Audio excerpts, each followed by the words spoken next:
going to start by trying to choose an industry that has a future. Just make your best guess. I went down to the New York Stock Exchange in 1969.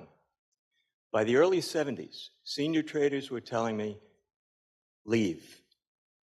This place is finished. Get out while you're still young. Believe it or not, I was once young.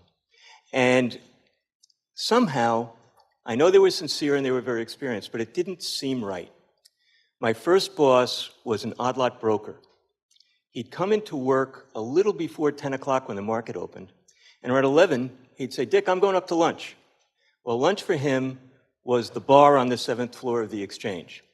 When the market closed, I would go out to the members' lounge where my broker was sleeping off lunch in his favorite chair, and I would nudge him a little bit, and I'd say, excuse me, sir, market's closed, time to go home. So, oh, thanks, Dick. Have a good night. I'll see you in the morning. Well, he was a nice enough guy. But I figured if the markets continued to grow, they would actually need people who worked. Also, I was lucky enough to get advice from what I consider a very wise man. He said to me, Dick, do you like what you do? And I said, I love it. He said, well, then don't fire yourself. I never forgot that. Well, the markets didn't just grow. They exploded.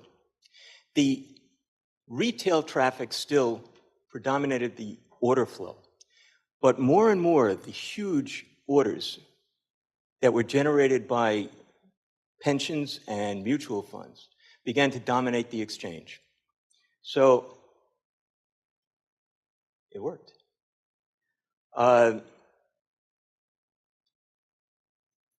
So I started Rosenblatt Securities in 1979. And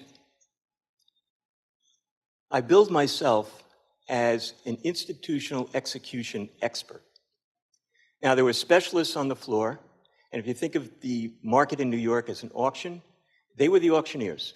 They were extremely powerful and extremely profitable. Then you had the large member firms, the names that everybody knows, Merrill Lynch, Morgan Stanley, Goldman Sachs. They ran the whole industry. Last, at the end of the food chain, you had the independent agents like myself with absolutely no power, but a shot at earning a decent living.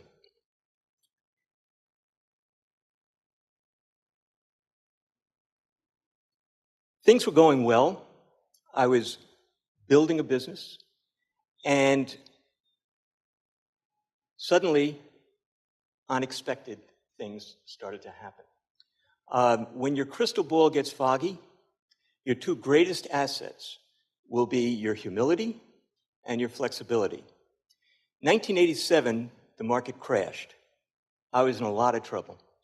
My large clients had cut back severely on their trading, and a lot of my small clients went out of business. So it was time to get creative.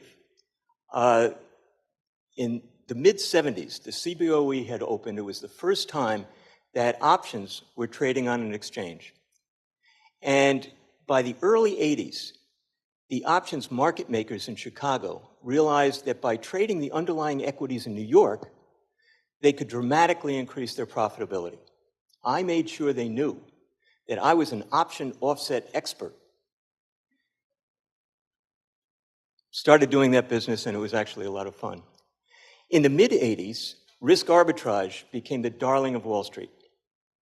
And after checking what risk arbitrage was, which was simply one company taking over another company for cash and or stock, I made the risk arbitrage traders aware that I was an expert in executing for risk arbitrage strategies.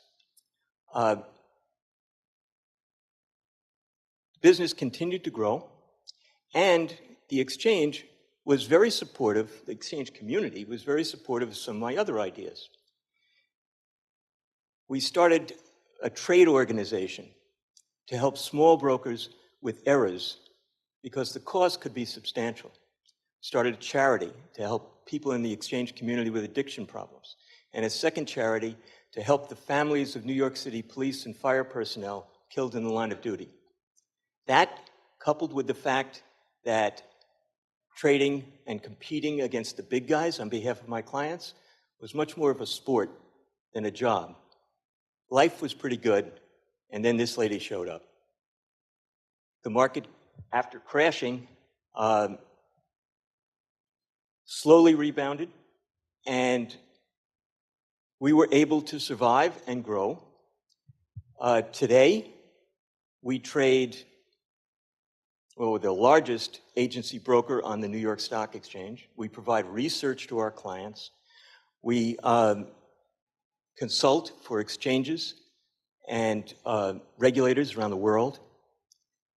We provide custom technology for those people who want custom trading analytics.